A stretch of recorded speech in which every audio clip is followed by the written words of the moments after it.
चलिए आइए नन्हे मुन्ने प्यारे प्यारे बच्चों, आप सभी का स्वागत है आपके अपने चैनल फन विद फिजिक्स में। तो बेटा आज हम हमारी मैग्नेटिज्म की जो सीरीज है उसे शुरू कर रहे हैं और मैग्नेटिज्म की सीरीज का ये सबसे पहला लेक्चर है जिसमें एकदम बिल्कुल बेसिक बातें मैं आपके साथ डिस्कस करूंगा कि बेसिकली मैग्नेटिक फील्ड होता क्या है, किस तरह की क्वांटिटी होती है, कैसे प्रोड्यूस होता है, कहां से आता है ना, इस तरह की बातें करूंगा। और इसके साथ मैं आपको आज बेटा क्रॉस प्रोडक्ट निकालना सिखाऊंगा। बेसिकली क्रॉस प्रोडक्ट कैसे उसकी डायरेक्शन दी जाती है। बेसिकली दो वेक्टर का अगर हम क्रॉस प्रोडक्ट करें तो जो क्रॉस प्रोडक्ट आता है उसकी डायरेक्शन कैसे दी जाती है। और उसकी मैग्नीट्यूड की बात नहीं करूंगा, वो तो डिटरमिनेंट मेथड होता है, हम लोग जानते हैं। और उसकी डायरेक्शन की बात मैं करूंगा आज की, वो जो क्रॉस प्रोडक्ट आता है ना, उस क्रॉस प्रोडक्ट की डायरेक्शन कैसे दी जाती है, आज ये सारी चर्चा मैं आपके साथ करूंगा, ठीक है। और उसके बाद जो अगली वीडियो होगी उसमें हम बायोट सावर्ट्स लॉ के साथ शुरू करेंगे, है ना, क्या होता है कैसे होता है सब देखते हैं, तुम टेंशन मत लो एकदम, ठीक है। तो चलो आज शुरू करते हैं फिर एकदम, ठीक है। आओ बेटा सुनो। तो बेटा आपके कोर्स में बेसिकली तीन तरह की फील्ड्स हैं, ठीक है, थ्री फील्ड्स। कौन कौन सी आपके कोर्स में, जेईई के कोर्स में, नीट के कोर्स में, जो प्लस 1 प्लस 2 का जो सिलेबस होता है उसमें हम थ्री टाइप्स ऑफ फील्ड की बात करते हैं, ठीक है। थ्री टाइप्स ऑफ फील्ड की बात की जाती। अच्छा कौन कौन सा फील्ड, आओ देखो सुनते हैं। तो बेटा सबसे पहले तुम लोगों ने 11वीं में पढ़ा, क्या पढ़ा, ग्रेविटेशनल फील्ड। क्या पढ़ा, ग्रेविटेशनल फील्ड। अच्छा भाई ठीक, ग्रेविटेशनल फील्ड पढ़ा हमने। कब पढ़ा था, 11वीं में पढ़ा था, जिसमें हमने अर्थ के ग्रेविटेशनल फील्ड की बात करी थी, है ना, कि धरती माता बेसिकली सारी चीजों को अपने सेंटर की तरफ अट्रैक्ट करके रखती है ना। और ऐसे थोड़ी धरती माता में से हाथ निकल के आता है, खींच लेता है पकड़ के नीचे, ऐसा होता नहीं है। बेसिकली धरती माता के चारों तरफ एक इनविजिबल फील्ड होता है। वो फील्ड धरती पर के हर एक पार्टिकल पर, है ना, धरती पर के हर एक पार्टिकल पर नीचे की तरफ धरती माता के सेंटर की तरफ एक फोर्स लगाता है। क्या मेरी बात समझ आई? धरती माता के चारों तरफ एक इनविजिबल फील्ड होता है जो कि धरती माता पर के सारे मासेस पर नीचे की तरफ सेंटर की तरफ एक फोर्स लगाता है। उस फोर्स को बोला जाता है ग्रेविटेशनल फोर्स। और वो कौन लगाता है, ग्रेविटेशनल फील्ड लगाता है। कौन लगाता है, ग्रेविटेशनल फील्ड लगाता है, ठीक है। उसके बाद प्लस 2 में हमने दूसरे तरह का फील्ड पढ़ा, कौन सा, इलेक्ट्रोस्टैटिक फील्ड। कौन सा पढ़ा, इलेक्ट्रोस्टैटिक फील्ड। इलेक्ट्रोस्टैटिक फील्ड, अच्छा इलेक्ट्रोस्टैटिक फील्ड पढ़ा। अच्छा इसकी क्या खासियत थी बेटा, इलेक्ट्रोस्टैटिक फोर्स हमें पता है कि जब चार्ज रेस्ट पर होता है तो वो इलेक्ट्रिक फील्ड प्रोड्यूस करता है ना। जब चार्ज रेस्ट पर होता है तो वो क्या प्रोड्यूस करता है, सिर्फ इलेक्ट्रिक फील्ड प्रोड्यूस करता है। सर मूवमेंट में हो तो नहीं, अरे करता है, पर जब रेस्ट पर होता है तो सिर्फ इलेक्ट्रिक फील्ड प्रोड्यूस करता है। बेटा क्या प्रोड्यूस करता है, सिर्फ इलेक्ट्रिक फील्ड प्रोड्यूस करता है। हमें पता है कि अगर एक चार्ज पार्टिकल के पास अगर मैं दूसरा चार्ज पार्टिकल लेकर आऊं तो पहले वाला चार्ज पार्टिकल दूसरे वाले चार्ज पार्टिकल पर फोर्स लगाता है, या दूसरा वाला चार्ज पार्टिकल पहले वाले चार्ज पार्टिकल पर फोर्स लगाता है। ऐसा थोड़ी चार्ज में हाथ निकल के बाहर आते हैं और ऐसे या तो खींच लेते हैं या तो दूर भगा देते हैं, ऐसा होता नहीं। बेसिकली क्या होता है, सेम फंडा जो धरती माता कर रही थी। क्या फंडा, कि जो चार्जेस होते हैं वो अपने पास एक, उनके आसपास एक इनविजिबल इस तरह का एक इलेक्ट्रिक फील्ड होता है, इस तरह का इलेक्ट्रोस्टैटिक फील्ड होता है जो कि अपने पास आने वाले किसी भी चार्ज के ऊपर एक फोर्स एक्सर्ट करता है। क्या करता है, एक फोर्स एक्सर्ट करता है, जिसको हम इलेक्ट्रोस्टैटिक फोर्स के नाम से भी जानते हैं। जिसको हम किस नाम से जानते हैं, इलेक्ट्रोस्टैटिक फोर्स के नाम से भी जानते हैं। क्या मेरी बात समझ आ रही है? अच्छा भाई, तो आज तीसरा वाला फील्ड जो आज हम नया पढ़ने वाले हैं वो क्या है, वो है बेटा मैग्नेटिक फील्ड। वो क्या है, मैग्नेटिक फील्ड। अच्छा भाई इसकी क्या खासियत है, सुनो जरा। अभी बेटा बहुत डिटेल में मैं नहीं जाऊंगा कि कैसे कैसे इसको प्रोड्यूस किया जाता है। मैं तो तुमको बिल्कुल एकदम बेसिक, जैसे बच्चे समझते हैं ना, मैं तुमको भी वैसा समझाऊंगा। बेसिक मैथमेटिक्स में टर्मिनोलॉजी टेक्नोलॉजी में मैं नहीं जा रहा हूं, मैं बिल्कुल भी नहीं जा रहा। मैं तो तुम्हें बेसिक सी बात बताता हूं बिल्कुल, कि जैसे दो मैग्नेट्स होते हैं ना, तुमने देखा होगा कि दो मैग्नेट को पास लाते हो तो कभी तो वो बिल्कुल ऐसे टुपाक चिपक जाते हैं, और कभी जब पास लाते हो तो टुई टुई ऐसे होता है कि नहीं होता। तुम उसको चिपकाने की कोशिश करो पर वो चिपकना नहीं चाहते। तुम्हें दूर की तरफ एक फोर्स महसूस होता है, कभी तो अट्रैक्टिव फोर्स महसूस होता है, कभी रिपल्सिव फोर्स महसूस होता है, और तुम उसको चिपकाना भी चाहो तो टेढ़े मेढ़े हो जाते हैं कि नहीं हो जाते। बेटा जो फोर्स तुम महसूस करते हो जब, अरे खेलते हो कि नहीं खेलते हो, बच्चे खेलते कि नहीं खेलते यार, मैग्नेट के साथ खेलते हैं। मैं तो बहुत खेलता भाई, है ना। तो क्या करते हैं, जब मैग्नेट को पास लाते हैं तो कभी चिपक जाती है, कभी दूर दूर भागने लगते हैं। तो हमें पता है, इतनी बात तो मैं 9th-10th में पढ़ के आया हूं। क्या पढ़ के आया हूं बेटा, कि मैग्नेट होती है, उस मैग्नेट के दो पोल्स होते हैं, उस मैग्नेट के दो पोल्स होते हैं, एक साउथ पोल होता है, एक नॉर्थ पोल होता है। और हमें पता है कि जो सेम पोल होते हैं वो आपस में रिपेल करते हैं, और जो अपोजिट तरह के पोल होते हैं वो आपस में क्या करते हैं, अट्रैक्ट करते हैं। जो अपोजिट तरह के पोल होते हैं उनके बीच में प्रेम होता है, और जो सेम तरह के पोल होते हैं उनके बीच में दुश्मनी होती है। जैसे कि इलेक्ट्रोस्टैटिक फील्ड में हमने बात करी थी, हमने इलेक्ट्रोस्टैटिक 31 वीडियो बनाई थी भाई साहब पूरी सीरीज में। अगर इलेक्ट्रोस्टैटिक नहीं देख कर आए हो तो जाकर देख के आओ भाई साहब, तुम्हें वो आनंद आएगा, तुम बोलोगे सर मजा आ गया सर एकदम। बेटा हर एक चीज को बिल्कुल डिटेल में और बिल्कुल इस तरह से मैंने समझाया है कि भाई साहब बच्चे को कुछ नहीं आता, एकदम कोई ज्ञान नहीं है, बिल्कुल एकदम अज्ञानी बालक है और वो इस वीडियो को देख रहा है। उस हिसाब से बेटा मैंने हर एक लेक्चर को लिया है। जब भी मैं लेक्चर शुरू करता हूं ना, तो अगर उसके लिए किसी पूर्व ज्ञान की आवश्यकता है तो मैं पहले ही बता देता हूं कि बेटा तू ये देख कर आ, फिर तुझे ये ज्यादा अच्छा समझ आएगा। हाँ तुझे समझ आएगा, पर तू ये देख कर आएगा तो ज्यादा अच्छा समझ आएगा। और फिर उस वीडियो का जो लिंक है ना वो भी मैंने डिस्क्रिप्शन में दिया रहता है, तो बच्चे को कोई टेंशन नहीं आती है फिर मन के अंदर, है ना। तो बेटा अगर इलेक्ट्रोस्टैटिक तुम लोगों की अभी भी तुम लोगों को लग रहा है कि तैयार नहीं है, तो जाकर इलेक्ट्रोस्टैटिक की वीडियो जो है ना सारी की सारी वो देखकर आ जाओ। प्लेलिस्ट का भी जो लिंक है मैं डिस्क्रिप्शन में डाल दूंगा, तो कोई टेंशन मत लेना, ठीक है। एकदम मजा आएगा तुमको, अपन है ना, कोई टेंशन नहीं। फिर उसके बाद ध्यान सुना, तो मैंने क्या बोला कि बेटा वो जो मैग्नेट होती है, मैग्नेट के दो पोल होते हैं, एक होता है नॉर्थ पोल, एक होता है साउथ पोल। तो जो अपोजिट तरह के पोल होते हैं उनके बीच में प्रेम होता है, जो सेम तरह के पोल होते हैं उनके बीच में दुश्मनी होती है। नॉर्मल सी बात है, समझ आती है। जैसे छोड़ो तुम नहीं समझोगे, अब तो बात समझ आई ना, पक्की बात एकदम। अच्छा सर क्या कहना चाह रहे थे सर, मतलब ऐसे कैसे, मतलब सर समझ गए ना तुम लोग, बस काफी है मेरे लिए। चलो आ जाओ ध्यान सुनो। अच्छा भाई बहुत बढ़िया, तो इस तरह से मैग्नेटिक फील्ड होता है। तो बेटा हुआ क्या कि मैग्नेट जो है, एक मैग्नेट जो है वो दूसरे मैग्नेट के ऊपर एक फोर्स लगा रही है, तो मैग्नेट में से हाथ थोड़ी निकल के बाहर आए, दूर भाग जाता है, पास आ जाए, ऐसे थोड़ी मैग्नेट में से हाथ निकल के आता है। मैग्नेट के आसपास भी एक तरह का फील्ड होता है, मैग्नेट के आसपास भी एक तरह का फील्ड एग्जिस्ट करता है ना। मैग्नेट के आसपास भी एक तरह का फील्ड एग्जिस्ट करता है, जिसके द्वारा उसके पास लाए जाने वाले किसी दूसरे मैग्नेटिक मटेरियल पर फोर्स लगता है। जिसके द्वारा, किसके द्वारा, एक मैग्नेट के द्वारा क्रिएटेड एक मैग्नेटिक फील्ड द्वारा किसी और मैग्नेट को फील्ड को, अगर किसी और मैग्नेटिक मटेरियल को अगर हम उसके पास लेकर आएंगे तो ये वाला मैग्नेटिक फील्ड उसके ऊपर एक फोर्स लगाएगा। एक मैग्नेट था जिसने अपने चारों तरफ एक मैग्नेटिक फील्ड पैदा कर रखा था, तो अगर कोई और मैग्नेटिक मटेरियल इसके पास लेकर आऊंगा तो ये वाला जो मैग्नेटिक फील्ड है ये उसके ऊपर एक फोर्स लगाएगा। उसी वजह से हमें वो रिपल्शन या वो अट्रैक्शन महसूस होती है। तो वो फील्ड को नाम दिया गया मैग्नेटिक फील्ड, और उससे लगने वाला जो फोर्स है वो है मैग्नेटिक फोर्स। क्या नाम है उसका, मैग्नेटिक फोर्स। तो ये नॉर्मल सी बात है, मुझे समझ आनी चाहिए, पक्की बात एकदम, सोच ले। अच्छा भाई बहुत बढ़िया, तो मैग्नेटिक फील्ड की चर्चा करेंगे। तुम जानते हो ये मैग्नेट जो था ना, ये दिखने में कितना आम सा मैग्नेट है बेटा, ये बहुत रिवोल्यूशनरी एक डिवाइस है, मैं तो कहता हूं, एक बहुत रिवोल्यूशनरी एक खोज थी ये, जानते हो। तुम्हें पता है सेंट्रल ग्रीस में एक जगह है, एक शहर है मैग्नीशिया नाम से। तो बहुत टाइम पहले, अभी तो मैग्नीशिया बहुत बड़ा एक अच्छा मतलब सिटी है, बहुत जबरदस्त एकदम, पर पहले के टाइम में क्या होता था, बिल्कुल वहां पे चरवाहों का एकदम वो गांव था बिल्कुल ना। और वहां पर हुआ क्या था कि एक चरवाहा था, उसकी बकरी बहुत ऊपर पहाड़ पर चढ़ गई थी। सर क्या टाइम पास कर रहे, सुनाता हूँ, मजा आएगा तुझे एकदम, है ना। तो वो बकरी चढ़ गई भाई साहब पहाड़ के ऊपर एकदम, है ना। तो भाई ये चरवाहा उसको लेने के लिए जो है ऊपर गया, पहाड़ी के ऊपर जो है गया। तो इसको इसके जो जूते थे ना, इसको रास्ते में भारी से महसूस होने लगे, इसको अपने जूते भारी, मुझे डर गया थोड़ा सा कि कैसे यार, मतलब मेरे जूते भारी भारी क्यों लग रहे हैं मुझे, अभी तो बड़े हल्के हल्के थे। पर इसने इग्नोर किया बात को, चलता गया वो बकरी की तरफ, ऊपर चलता गया। फिर महसूस किया कि यार मेरे जूते उठ ही नहीं रहे, मेरे से उठाई नहीं जा रहे जूते। लगा कि मैं थक तो नहीं गया, लगा इतना कैसे थक गया यार, मेरे जूते नहीं उठ रहे यार मुझसे। फिर इसने देखा कि जूते निकाल देता हूं, और जूते निकाल के हाथ में रखे चलने लगा, मस्त चल पा रहा था। अब इसके मन में थोड़ा सा कीड़ा इसके मन में कुलबुलाने लगा कि क्या था यार, जूते मेरे चिपक रहे हैं यार, और मेरे पांव नहीं चिपक रहे। तो उसने जब पत्थर के ऊपर लगा के देखा तो भाई साहब जूते जो है नीचे की तले की तरफ से, तले में क्या होता है, बहुत सारी कीले ठुकी हुए होते हैं, बहुत सारी उस टाइम पे कीले ठुकी हुई होती थी। आज तो क्या मस्त जूते बनते थे हमारे, है ना। तो वो कीले इसने देखा कि बेसिकली लोहे का जो टुकड़ा है ना, ये इसके ऊपर चिपक रहा है यार, ये लोहे के टुकड़े को, ये पत्थर जो है, पहाड़ी का जो पत्थर है, ये चिपका रहा है यार। ये बड़ा उससे बड़ा ये हुआ, क्या क्या कहते हैं, विस्मित हुआ बड़ा ज्यादा।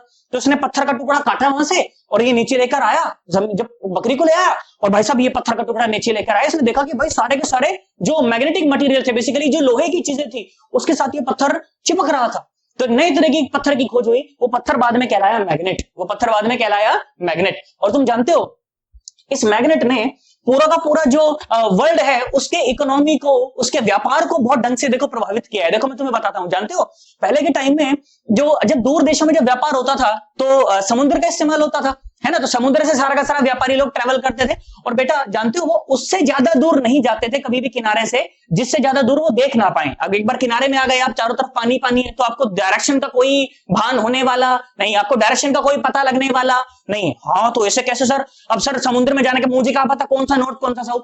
तो बेटा जब पता चला कि मैग्नेट जो होता है, मैं समझ रहा हूं कि तुमने 9th-10th में थोड़ा सा बेसिक पढ़ा होगा, नहीं भी पढ़ा होगा तो मैं बता दूंगा, कोई टेंशन नहीं है। तो बेसिकली एक जो मैग्नेट होता है जब आप उसको हवा में लटका देते हो तो वो हमेशा नॉर्थ और साउथ को ही पॉइंट करता है। किसको पॉइंट करता है? हमेशा नॉर्थ और साउथ को ही पॉइंट करता है।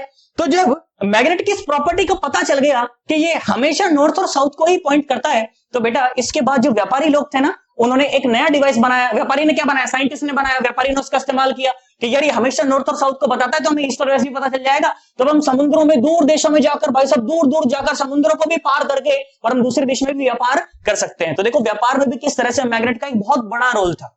क्या तुम्हें मेरी बात समझ आई है? पक्की बात एकदम? सोच ले। चलो भाई, तो ठीक भाई, बेसिक बेसिक बात मुझे समझ आई। एक ग्रेविटेशनल फील्ड होता है, एक इलेक्ट्रोस्टैटिक फील्ड होता है, एक मैग्नेटिक फील्ड होता है। मैग्नेटिक फील्ड की कुछ प्रॉपर्टीज तुम्हें बता देता हूं, बेसिक बेसिक सी, एकदम बेसिक लेक्चर है आज का, कोई फालतू टाइम पास नहीं। इसके बाद एक जबरदस्त अच्छी बात बताऊंगा, वो सुनना। देखो सुनो, तो मैग्नेटिक फील्ड है ना। अच्छा भाई, magnetic field, okay, magnetic field, okay. Magnetic field जो होता है बेटा, एक वेक्टर क्वांटिटी होती है। कैसी क्वांटिटी होती है? वेक्टर क्वांटिटी होती है। अच्छा भाई ठीक, वेक्टर क्वांटिटी होती है। दूसरा, इसको ऐसे बी वेक्टर से दिखाते हैं, ठीक है, बी वेक्टर से। बी मतलब मैग्नेटिक फील्ड और वेक्टर क्वांटिटी है, इसलिए ऊपर वेक्टर का निशान मैंने लगा दिया। बहुत बढ़िया भाई। इसके अलावा इसकी जो यूनिट होती है वो होती है टेस्ला, टकला। मैं तो टकला बोलता हूं, इसको याद रह जाता है फिर मुझे वो, ठीक है, टेस्ला होती है। या फिर ऐसे होता है, ये टेस्ला बेसिकली साइंटिस्ट का नाम है, तुम्हें पता होगा इसके नाम पे टेस्ला मोटर्स के नाम से कारें चलती हैं भाई साहब, इलेक्ट्रिक कारें बनती हैं, क्या जबरदस्त कारें बनती हैं, है ना, बहुत जबरदस्त। टेस्ला मोटर, टकला मोटर नहीं, टेस्ला मोटर्स, ओके।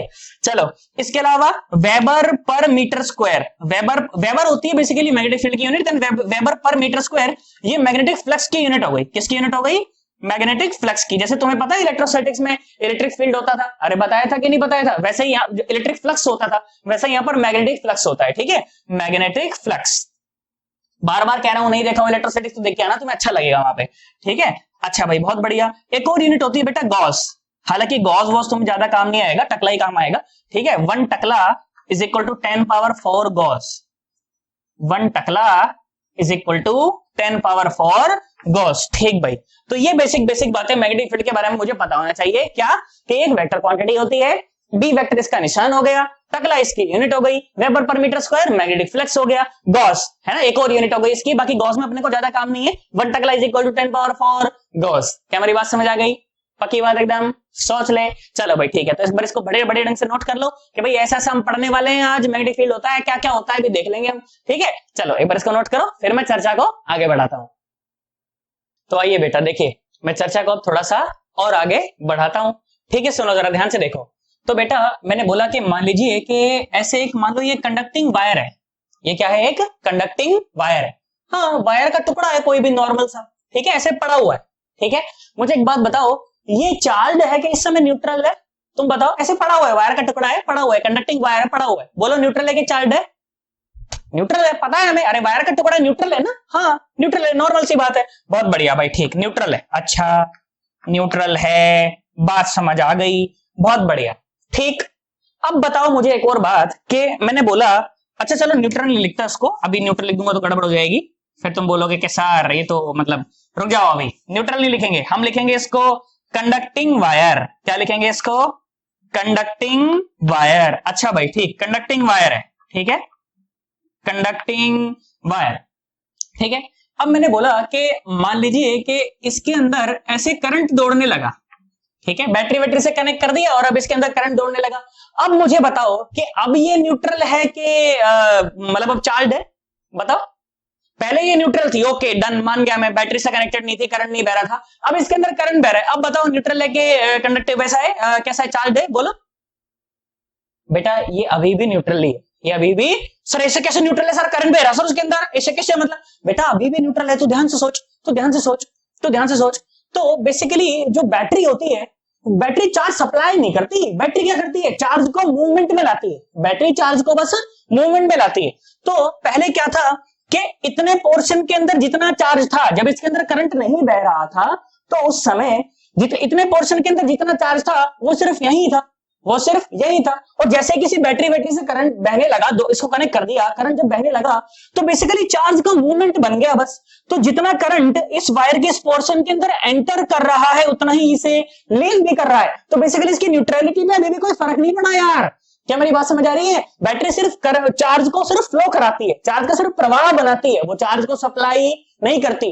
तो पहले भी जो इक्वल नंबर ऑफ पॉजिटिव और नेगेटिव चार्ज थे, तो अभी भी वो इक्वल नंबर ऑफ पॉजिटिव और नेगेटिव चार्ज है। बस प्रॉब्लम क्या है, बस एक नई बात क्या है कि जो चार्ज था वो पहले रेस्ट पर था, स्टैटिक था, और अब वो चार्ज फ्लो कर रहा है, अब वो चार्ज फ्लो कर रहा है। नॉर्मल सी बात है, मुझे समझ आनी चाहिए। जो बैटरी है बेटा वो चार्ज को सिर्फ फ्लो करवाती है, वो उसे सप्लाई नहीं करती। जितना चार्ज अभी वायर के पोर्शन में इसमें एंटर कर रहा है, उतना ही चार्ज इसे लीव भी कर रहा है, इसमें कोई शंका वाली बात नहीं है। तो चाहे वायर के अंदर करंट बह रहा हो, ये अभी भी कैसी है, न्यूट्रल इन नेचर। कैसी है ये? Neutral in nature. इसके ऊपर इक्वल नंबर ऑफ पॉजिटिव और नेगेटिव चार्ज है, ये अभी भी कैसी है, न्यूट्रल है। क्या तुम्हें मेरी बात समझ आ गई?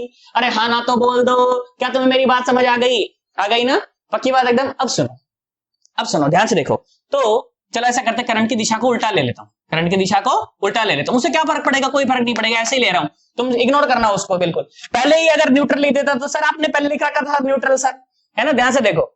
तो बहुत बढ़िया भाई, ठीक है, मैंने ऐसे ले लिया, करंट की दिशा को मैंने उल्टा ले लिया, इसमें कोई टेंशन वाली बात नहीं। अरे क्या फर्क पड़ गया, करंट ऊपर बैठता नीचे बैठता, क्या बात है उसमें? अच्छा बहुत बढ़िया, ठीक। मैंने क्या करा, मैंने कहा चल यहां पर एक छोटा सा चार्ज था Q, उस चार्ज Q को मैंने यहां पर ऐसे रख दिया, ठीक है, इस लाया यहां पर ऐसे रख दिया। मुझे एक बात बताओ, क्या ये वायर इस चार्ज के ऊपर कोई फोर्स लगाएगी? बताओ। हाँ सर नहीं लगाएगी कोई फोर्स। आपने बोला सर न्यूट्रल है, और न्यूट्रल है तो वो एक चार्ज के ऊपर कोई फोर्स लगाने वाली नहीं है, ये चार्ज भी इस न्यूट्रल पर कोई फोर्स लगाने वाला नहीं है। क्या मेरी बात? अरे यार न्यूट्रल चीज होगी तो वो चार्ज के ऊपर फोर्स नहीं लगा सकती, नॉर्मल सी बात है, समझ आनी चाहिए। हाँ बहुत बढ़िया। तो ठीक भाई, पर जब इस चार्ज को यहां पर लाकर ऐसे रखा गया तो ऐसा पाया गया कि हाँ कोई फोर्स नहीं लगाया। हमने जस्टिफाई भी कर लिया उसको आराम से कि सर वायर तो न्यूट्रल थी, आपने खुद ही बोला था जब करंट बहता है तो सिर्फ चार्ज फ्लो करता है, पर जो चार्ज था वो वैसा का वैसा ही रहता है। तो इसका मतलब कि वायर न्यूट्रल थी तो कोई फोर्स नहीं लगना चाहिए था, तो लगा भी नहीं। हाँ बात मान ली गई, कोई बात नहीं। फिर क्या करा गया कि बेटा इस चार्ज को हल्का सा ऐसे मूव कराया गया v रफ्तार से, और ऐसे मूव कराया गया। फिर क्या देखा गया कि जैसे ही चार्ज को हमने मूव कराया ना, चार्ज भाई साहब ऐसे टुई ऐसे हो गया, डिफ्लेक्ट हो गया। चार्ज कैसा हो गया? डिफ्लेक्ट हो गया। हो ऐसे कैसे? Charge got deflected, charge got deflected, ये deviated, charge got deviated with constant velocity, with constant velocity. जिस वेलोसिटी से आपने चार्ज को चलाया वो उसी वेलोसिटी से डेविएट हो गया। रखा हुआ था तो उसके ऊपर कोई फोर्स लगा ही नहीं था, ऐसे बैठा आराम से बैठा था, ऐसे मतलब आराम से, कोई दिक्कत नहीं। और भाई साहब जैसे ही हमने चार्ज को मूव करना चाहा v वेलोसिटी से, तो चार्ज डेविएट हो गया। चार्ज डेविएट हो गया, इसका मतलब चार्ज के ऊपर एक फोर्स लगा यार, बिना फोर्स के चार्ज का डेविएट होना पॉसिबल नहीं था। तो देखा हाँ यार ये तो एक डेविएट हो रहा है यार, ऐसे कैसे, मतलब कैसे फोर्स लग रहा है? चार्ज जब रेस्ट पर था तो साला कोई फोर्स नहीं था यार, चार्ज मूव करने लगा तो फोर्स आ गया यार, मतलब ऐसे कैसे? तो थोड़ा सोचा गया यार कि ये तो ऐसे तो यार काम नहीं बन रहा। और फोर्स भी ऐसा लग रहा है कि सिर्फ इसकी डायरेक्शन को चेंज किया है, इसके मैग्नीट्यूड को चेंज नहीं किया, कांस्टेंट वेलोसिटी है। तो सोचा गया कि यार ये इलेक्ट्रिक फोर्स तो पक्का नहीं हो सकता, क्योंकि अगर इलेक्ट्रिक फोर्स होता तो ये रखे रखे पर भी तो लगता है, इलेक्ट्रोस्टैटिक फोर्स तो लगता है रखे हुए चार्ज पर धक्का मार के उसको चला भी देता है, और चला देता तो एक्सेलरेट भी करता है, हाँ तो ऐसे कैसे सर? जब चार्ज रखा हुआ था तो मूव नहीं कर रहा था, और जब चार्ज रखा हुआ था तो कोई फोर्स नहीं लग रहा था, पर जैसे ही चार्ज को मूव कराना चाहा तो डिफ्लेक्ट हो गया, और कांस्टेंट रफ्तार से डिफ्लेक्ट हो गया। इसका मतलब ये पक्का से इलेक्ट्रोस्टैटिक फोर्स का काम तो नहीं, वो तो निर्दोष है बेचारा, उसने तो कोई फोर्स लगाया ही नहीं, लगाता तो भाई साहब रखे रखे पर भी लगाता। क्या मेरी बात समझ आ रही है? फिर सोचा गया कि यार ये तो कोई नए तरीका का फोर्स है, ये तो कोई नए तरीके का फोर्स है जो कि चलते हुए चार्ज की दिशा को बदल देता है, पर उसकी जो स्पीड है उसको चेंज नहीं करता। वेलोसिटी को चेंज कर रहा है, वेलोसिटी मतलब उसकी डायरेक्शन को चेंज कर रहा है, पर उसकी स्पीड को चेंज नहीं कर रहा। मतलब उसकी स्पीड में जैसे 2 मीटर पर सेकंड थी तो 4 मीटर पर सेकंड या 8 मीटर पर सेकंड नहीं कर रहा भाई साहब, उसकी दिशा को बदल रहा है, बस उसकी दिशा को, यार हाँ ना तो बोल यार, उसकी दिशा को बदल रहा है। हाँ मैंने कहा ठीक है यार, ऐसे कैसे? तो मतलब ये पक्का से इलेक्ट्रोस्टैटिक फोर्स तो नहीं है, ये कोई और प्रकार का फोर्स है, ये किसी और प्रकार का फोर्स है।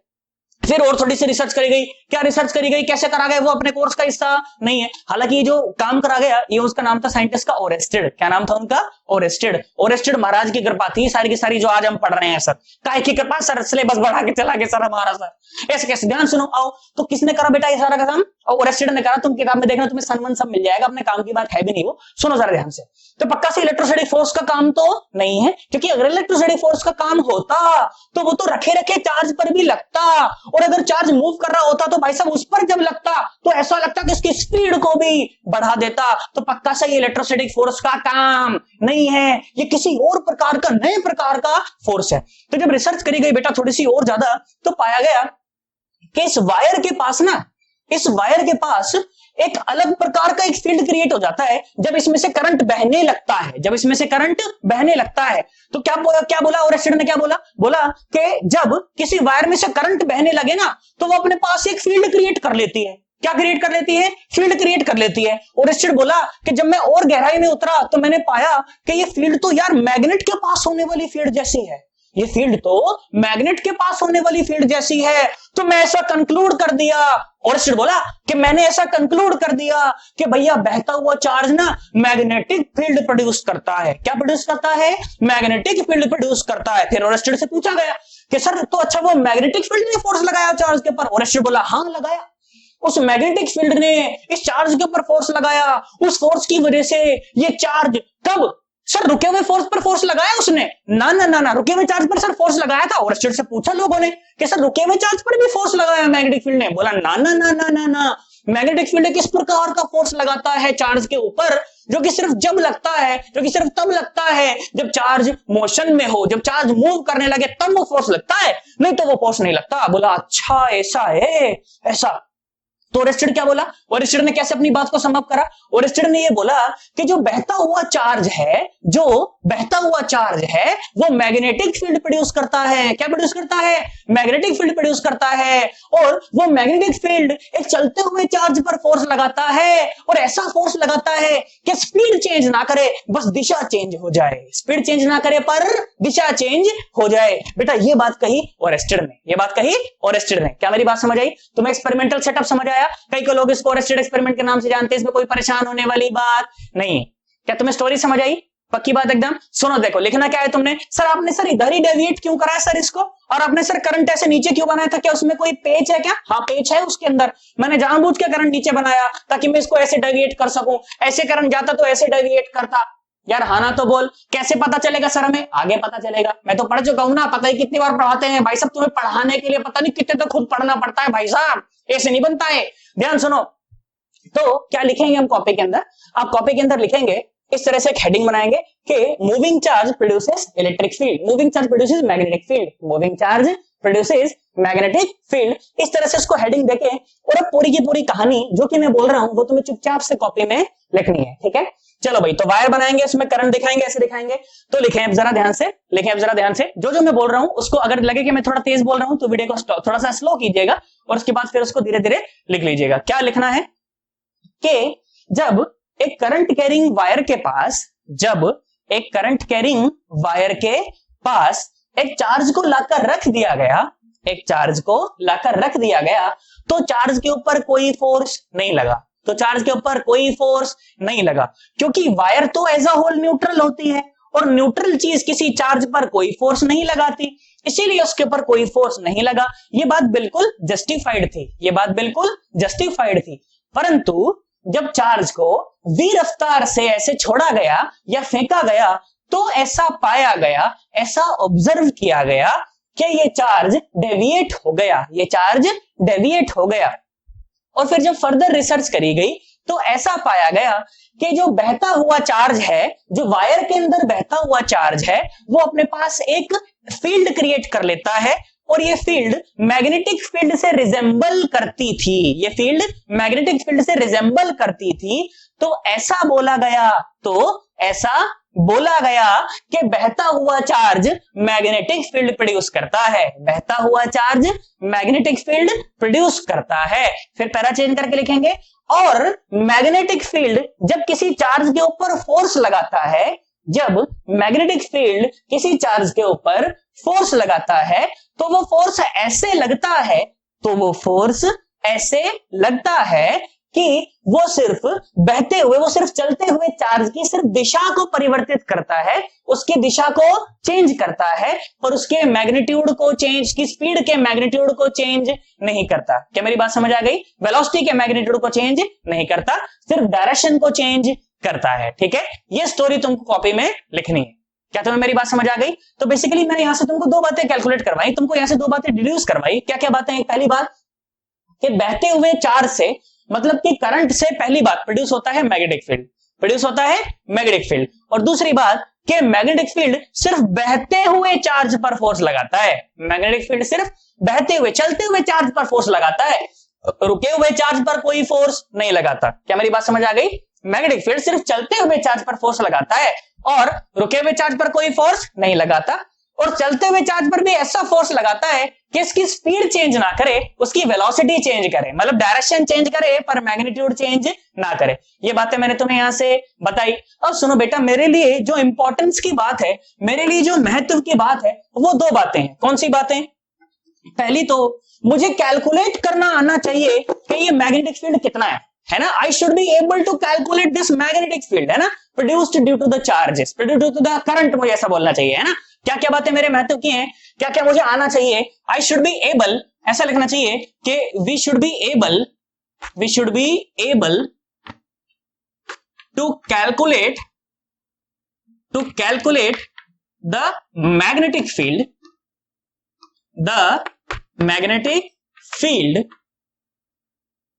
produced by the current। आज से पहले मैं सिर्फ यही बात जानता था कि मैग्नेटिक फील्ड तो सिर्फ मैग्नेट से प्रोड्यूस होती है, मैग्नेटिक फील्ड तो सिर्फ मैग्नेट से प्रोड्यूस होती है, पर आज मैंने देखा कि जो करंट होता है ना, वो भी मैग्नेटिक फील्ड प्रोड्यूस करता है। तो कितनी करता है, ये बात मुझे कैलकुलेट करनी आनी चाहिए। और दूसरी बात मुझे क्या पता होना चाहिए? दूसरी बात जो मुझे पता होनी चाहिए वो ये है, द मैग्नेटिक फोर्स, ऐसा लिखना चाहिए मुझे कि वी शुड बी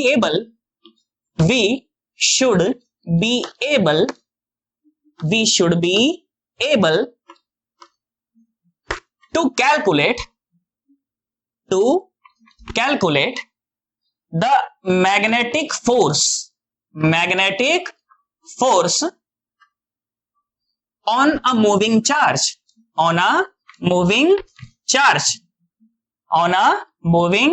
चार्ज। ठीक है, तो इन दो बातों के जवाब मेरे पास होने चाहिए कि पहला तो कि इस वायर ने मैग्नेटिक फील्ड प्रोड्यूस कितना कर रहा जब इसके अंदर से करंट बह रहा था, तो और सिर्फ वायर नहीं, क्यों, और भी बहुत सारे ऑब्जेक्ट हैं, सोलिनॉइड है, टोरॉइड है, और भी बहुत सारे अरेंजमेंट हो सकते हैं करंट के, तो कैसे भी अरेंजमेंट हो सकते हैं। तो जब उनमें से करंट बहे तो कितना मैग्नेटिक फील्ड प्रोड्यूस हो, ये सारी बातों का ज्ञान मुझे होना चाहिए। और दूसरा कि जब चार्ज बहे तो उस बहते चार्ज पर ये मैग्नेटिक फील्ड कितना फोर्स लगाता है, ये बात मुझे पता होनी चाहिए। तो बेटा सबसे पहले जो मैं आपको सिखाऊंगा वो पहली बात होगी ये बात, है ना, ये बात कि सबसे पहले मैं पता तो लगा लूं कि मैग्नेटिक फील्ड होता कितना है, तभी तो देखूंगा कि उसकी वजह से फोर्स कितना आ रहा है। क्या मेरी बात समझ आ रही है? तो पहले हम ये सीखेंगे, चैप्टर को बेसिकली मैंने दो भागों में डिवाइड कर दिया है। पहले भाग में हम ये सीखेंगे कि मैग्नेटिक फील्ड कितना प्रोड्यूस होता है बहते हुए चार्ज की वजह से, मतलब करंट की वजह से कितना मैग्नेटिक फील्ड आता है, ये बात मैं आज आपको सिखाऊंगा। और दूसरी बात क्या सिखाऊंगा कि उस मैग्नेटिक फील्ड की वजह से कितना फोर्स आता है, ये हम सिखाएंगे। ठीक है बेटा, पहली चीज को करने के दो लॉज हैं, दो तरीके हैं। ठीक है, to calculate the magnetic field, मैं यहां पर लिख रहा हूं ऐसे तुम समझ जाना, to calculate the magnetic field,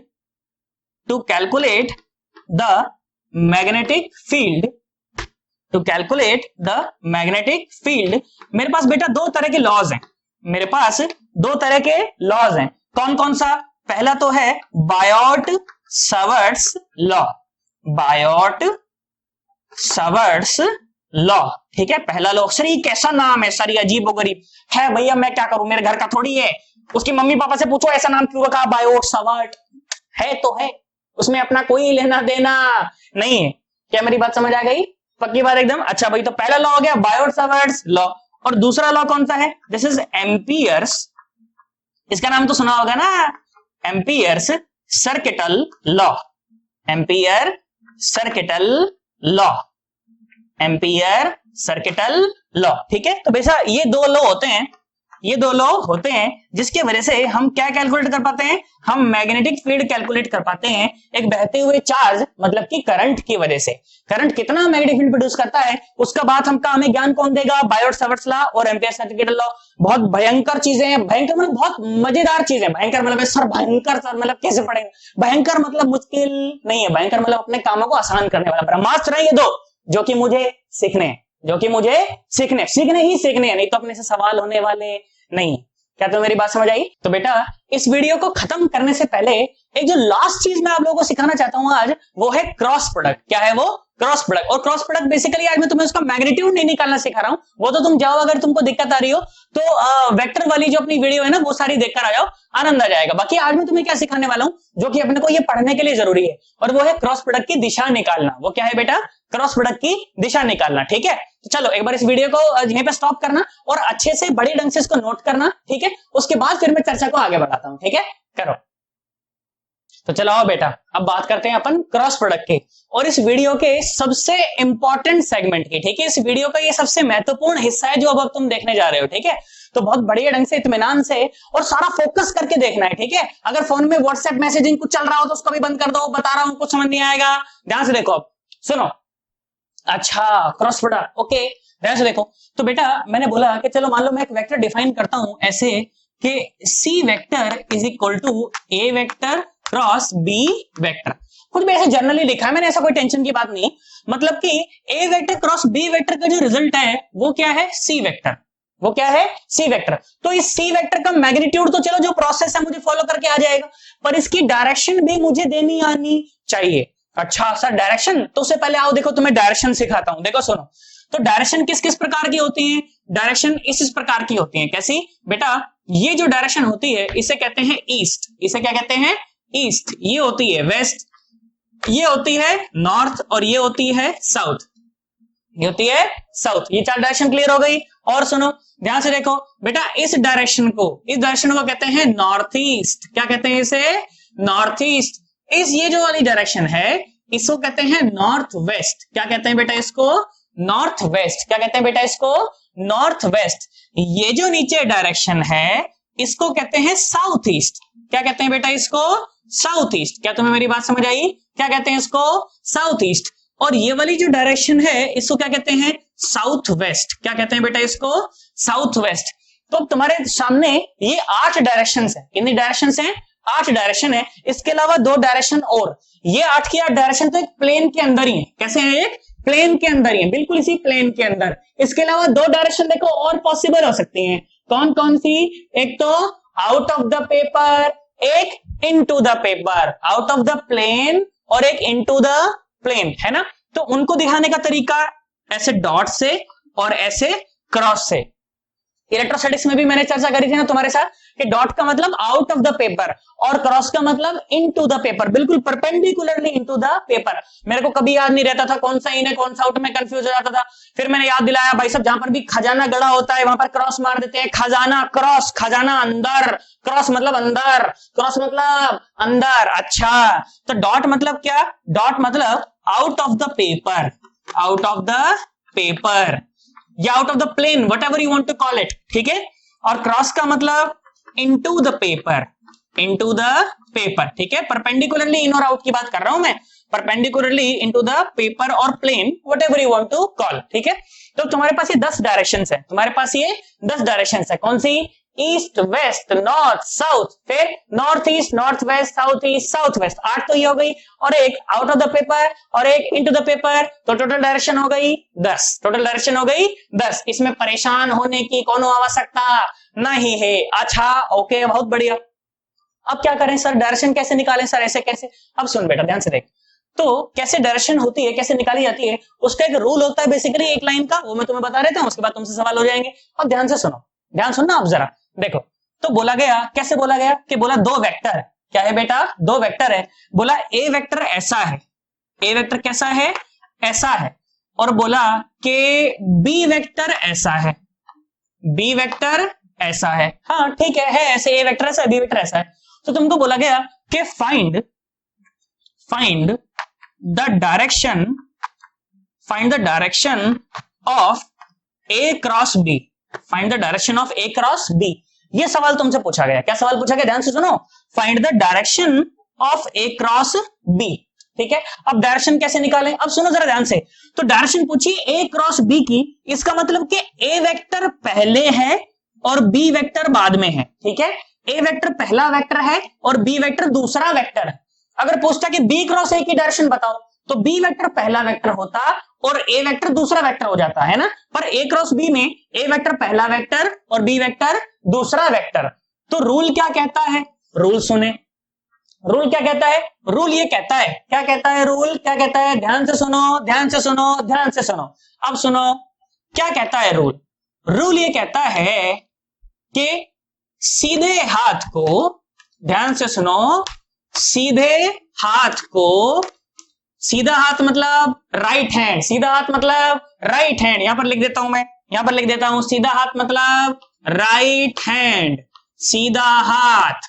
सन्नाटों को कईयों को पता नहीं होगा, गधड़े। सीधे हाथ को पहले वेक्टर की दिशा में रखें, पहले वेक्टर की दिशा में रखकर उंगलियों को, अंगुली होती है वो पर, चलो उंगलियों को दूसरे वेक्टर की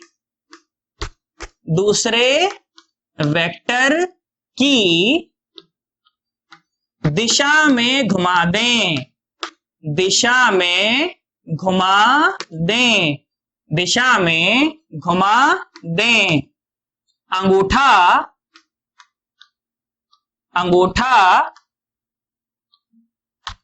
ए क्रॉस बी की दिशा बताएगा, अंगूठा ए क्रॉस बी की दिशा बताएगा, की दिशा बताएगा। बस रूल समाप्त, की दिशा बताएगा। इसके अलावा मैं तुमको अगली वीडियो में एक पाम रूल और बताऊंगा, ठीक है, वो भी अच्छा रूल है, इसका इस्तेमाल ना करके उसका इस्तेमाल भी करा जा सकता है, पर ये दोनों अपने को सीखने जरूरी है। ठीक है, ये दोनों अपने को अच्छे से आने चाहिए। क्या रूल है, सुनो जरा ध्यान से। तो सीधे हाथ को पहले वेक्टर की दिशा में रखें। पहला वेक्टर कौन सा है भाई, ए क्रॉस बी में जो ए वेक्टर है वो पहला वेक्टर है और जो बी वेक्टर है वो दूसरा वेक्टर है। तो बोला कि सीधे हाथ को, सीधा हाथ, ओके, सीधे हाथ को पहले वेक्टर की दिशा में रखकर उंगलियों को दूसरे वेक्टर की दिशा में, उंगलियों को दूसरे वेक्टर की दिशा में घुमा दे, उंगलियों को दूसरे वेक्टर की दिशा में घुमा दे। अंगूठा किसकी डायरेक्शन देगा, अंगूठा ए क्रॉस बी की डायरेक्शन देगा। अंगूठा किसकी डायरेक्शन देगा, ए क्रॉस बी की डायरेक्शन देगा। इसका मतलब कि बेटा ए क्रॉस बी की जो डायरेक्शन है वो कहां है, आउट ऑफ द पेपर है। कहां है, आउट ऑफ द पेपर है। सर ऐसे आपने हाथ रखा, मैं ऐसे भी तो रख सकता हूं सर, ए की वेक्टर की दिशा में। मैंने कहा हाँ बिल्कुल रख सकता है। फिर मैंने कहा देख बी की दिशा में घुमा के देख, घूम रहा है कि तेरी उंगली घूम रही है बी की दिशा में, चुड़ैल वाली उंगली थोड़ी। सर ऐसे घूम जाती सर मेरी उंगली, ऐसे घूमती नहीं है। बेटा ऐसे रखें कि आप दूसरे की दिशा में घुमाना आपके लिए आसान हो, मतलब लॉजिकल हो, नेचुरल हो, नेचुरल। ऐसे नहीं भाई साहब भूतनियों वाली उंगली घूम रहे। मेरी बात समझ आ गई, पक्की बात एकदम। अच्छा भाई बहुत बढ़िया। तो ए वेक्टर क्रॉस बी वेक्टर की डायरेक्शन क्या आई बेटा, आउट ऑफ द पेपर। कैसी आई, आउट ऑफ द पेपर। पहले वेक्टर की दिशा में हाथ रखें, दूसरे की दिशा में घुमा दें, तो ए क्रॉस बी क्या दे, अब इनको अंगूठा क्या देगा, ए क्रॉस बी की डायरेक्शन। और वही अगर आपसे पूछ लेता कि बेटा B vector cross A vector की डायरेक्शन बताओ, किसकी डायरेक्शन बताओ, बी वेक्टर क्रॉस ए की। तो मैंने बी की दिशा में हाथ रखा और अब ए की दिशा में घुमाना है, घूम ही नहीं रहा। अरे घूम ही नहीं रहा तो मतलब कैसे रखूं, ऐसे रखूं, है ना। तो बी वेक्टर की दिशा में हाथ रखा, ए की दिशा में घुमा दिया, तो B vector cross A vector क्या देगा, क्या देगा, ये अंगूठा क्या देगा, B vector cross A vector की डायरेक्शन देगा, मतलब कि अंदर की तरफ। कैसा हो जाएगा बेटा, अंदर की तरफ। क्या तुम्हें बात समझ आई, पक्की बात एकदम बेटा। बेटा ढंग को बढ़िया ढंग से सबको नोट करो, उसके बाद मैं तुम्हें प्रैक्टिस करा देता हूं ताकि तुम्हारे मन में कॉन्फिडेंस आ जाए। अगर तुम्हें क्रॉस प्रोडक्ट नहीं आया तो इस चैप्टर में भाई साहब घनघोर सन्नाटा, घनघोर रायता मच जाएगा, मैं बता रहा हूं पहले, है ना। इसलिए क्रॉस प्रोडक्ट पर अपना हाथ हमेशा अच्छा रखना है, पक्की बात एकदम। चलो एक बार इसको बड़े ढंग से नोट करो, फिर मैं चर्चा को और आगे बढ़ाता हूं। करो। देखो बेटा, तुम्हारे सामने ये 8 सवाल हैं अब, ठीक है। तो चलो एक बार वीडियो को यहीं पे स्टॉप करके और इन 8 सवालों के जवाब खुद से लिखो। क्या सवाल है कि find the direction of A cross B. इन 8 सवालों में आपको ए क्रॉस बी की डायरेक्शन को बताना है। करना क्या है, ए वेक्टर की दिशा में हाथ रखना है, बी की दिशा में घुमा देना है, अंगूठा ए क्रॉस बी की दिशा को बताएगा, ठीक है। चलो 1-1 मिनट के सवाल है, 1-1 मिनट के क्या 10-10 सेकंड के सवाल है। फटाफट से वीडियो को स्टॉप करो और खुद से एक बार ट्राई करो। मम्मी का समय तुम्हारे ऊपर, करना जरूर है बेटा, पक्की बात एकदम, सोच ले। चलो कर दो एक बार फटाफट से। मैं ऐसा अज्यूम कर रहा हूं तुमने खुद से ट्राई किया है और अब आंसर मिला ना, देखो तुम्हारा सही है कि नहीं। चलो आ जाओ, सुनो। तो ए क्रॉस बी, ए वेक्टर की दिशा में हाथ रखें और बी की दिशा में घुमा दें। सर आप ए वेक्टर की दिशा में ऐसा हाथ रख रहे हो, सर ऐसा भी तो रख सकते थे बेटा। अगर मैं ऐसा रखता तो बी की दिशा में कैसे घुमाता? अरे कैसे घुमाता, हाँ ना तो बोल। इसीलिए मैंने ऐसा रखा, देख के सोच के, ताकि ए वेक्टर की दिशा में हाथ रखने पर बी की दिशा में आराम से घुमा पाऊं। तो अंगूठा किसकी दिशा दे रहा है? ए क्रॉस बी की। मतलब ए क्रॉस बी की दिशा क्या है यहाँ पर? क्या है? Out of the paper. कैसी है बेटा? Out of the paper. अगला सवाल, ए की दिशा में हाथ रख के बी की दिशा में घुमाना है। देखो ए की दिशा में, सर ए की दिशा में सर ऐसे क्यों नहीं रखा? ऐसे रखता बेटा तो कैसे घुमाता बी की दिशा में, है ना। तो ए वेक्टर की दिशा में रख के बी वेक्टर की दिशा में घुमा दिया, तो कैसा आया बेटा? Out of the paper. कैसा आया? आउट ऑफ द, दोनों आउट ऑफ द पेपर। अच्छा, बहुत बढ़िया, ये अच्छा है। सुनो, ए वेक्टर क्रॉस बी वेक्टर। अब ए वेक्टर कैसा है? ए वेक्टर क्रॉस का मतलब है अंदर की तरफ है। ए वेक्टर का हेड कहां है? अंदर की तरफ। तो मतलब ए वेक्टर की दिशा ये है, ए वेक्टर की दिशा ये है। अब सर ए वेक्टर की दिशा में सर ऐसे ऐसे ऐसे कैसे रखें बेटा? देख के रख के तू बी की दिशा में घुमा पाए ऐसे। तो ए वेक्टर की दिशा में रखा और बी की दिशा में घुमा दिया। बी कहां है? नीचे। बी कहां है? नीचे। इसीलिए ए की दिशा में हाथ रख के बी की दिशा में नीचे घुमाया तो अंगूठा बोला हिया। तो हिया का मतलब है वेस्ट। हिया का मतलब है वेस्ट। इसमें परेशान होने की कोई आवश्यकता नहीं है। और सुन, देख और एग्जांपल करवाता हूं। अच्छा भाई, डॉट का मतलब है कि ए वेक्टर कहां है? बाहर की तरफ। मतलब ए वेक्टर है बाहर की तरफ, तो मैंने बाहर की तरफ रखा। अब बी की दिशा में घुमाना है, कैसे घुमाऊं? तो मैंने कहा ऐसे नहीं, ऐसे नहीं, कैसे? ऐसे। कैसे? ऐसे। तो ए वेक्टर की दिशा में हाथ रखा और बी की दिशा में, बी उस तरफ है, बी की दिशा में घुमा दिया तो अंगूठा बोला नीचे, अंगूठा बोला नीचे। तो नीचे कहां है भैया? साउथ। नीचे कहां है भैया? साउथ। इसमें परेशान होने की कोई आवश्यकता है ही नहीं। अब ध्यान से देखो, ए क्रॉस बी। अच्छा, ए नीचे है, ए तो नीचे है, मैंने नीचे रखा। अब बी तो अंदर है, out of the paper. B कैसा? इनटू द पेपर है, क्रॉस है, इनटू द पेपर। अब मैंने ऐसे रखा, मैंने कहा कहां कैसे घुमाऊं? तो मतलब क्या ऐसे रखना पड़ेगा। कैसे रखना पड़ेगा? ऐसे, ताकि ए की दिशा में हाथ रखे और बी की दिशा में घुमा पाऊं, क्योंकि बी अंदर है ना। तो ए की दिशा में हाथ रखा, बी की दिशा में घुमाया, टुपा टुपा टुपा टुपा। मतलब कहां? ईस्ट के तरफ। मतलब कहां बेटा? ईस्ट के तरफ। तो इसका आंसर हो गया ईस्ट। क्या हो गया? ईस्ट। अब और सुनो, और सुनो, ये और अच्छा सवाल है। कैसे कैसे कैसे? अच्छा, ए क्रॉस बी।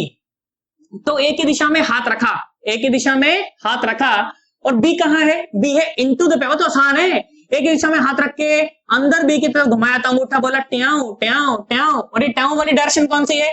ये ट्याऊ वाली डायरेक्शन ये है ना। अंगूठे की दिशा देखो, अंगूठे की दिशा देखो, टुप्पा के टुप्पा के टुप्पा के टुप्पा। कौन सी? ये है नॉर्थ वेस्ट। कौन सी है बेटा? ये नॉर्थ वेस्ट। कोई परेशान होने की आवश्यकता है ही नहीं। आओ सुनो, ए क्रॉस बी सन्नाटो। ए की दिशा में हाथ रखा, ये तो बहुत आसान है। बी तो बाहर है, तो ए की दिशा में हाथ रख के बी टुपा टुई टुई टुई। कोई है? कौन सी कौन सी कौन सी कौन सी? ये है नॉर्थ ईस्ट। कौन सी है ये? North east. और सुनो, ये तो बहुत आसान है। ए क्रॉस बी, ए की दिशा में हाथ रख के बी की दिशा में कैसे घुमाऊंगा? तो ऐसे तो घूम नहीं रहा। तो ए की दिशा में हाथ रखो, ऐसे नहीं, ऐसे। कैसे? ऐसे, ताकि आप इसे बी की दिशा में घुमा पाओ। बी की दिशा कहां है? Out of the paper. तो ए की दिशा में हाथ रखा, बी की दिशा में घुमाया तो अंगूठा बोला टुपाक, अंगूठा बोला टुपाक टुपाक टुपाक। मतलब के साउथ, मतलब के साउथ। ये हो गया भाई साहब, ये 8 सवाल तुम्हारे सामने। क्या तुम्हें बात समझ आई है? पक्की बात एकदम, सोच ले बेटा, 110%। अच्छा, एक और बात, अगर यहां तक आई गए हो, इसका मतलब तुम्हें पढ़ाया हुआ तो सारा समझ आ रहा है यार। अरे आ रहा है कि नहीं आ रहा है यार? पक्की बात एकदम। तो पढ़ाया हुआ समझ आ रहा है, नहीं आ रहा है बेटा, जैसा भी है मुझे कमेंट करके नीचे बताना जरूर कि तुम्हें कैसा लगता है ये वीडियोस देखकर, कैसा लगता है तुम्हें मेरा पढ़ाना, ठीक है।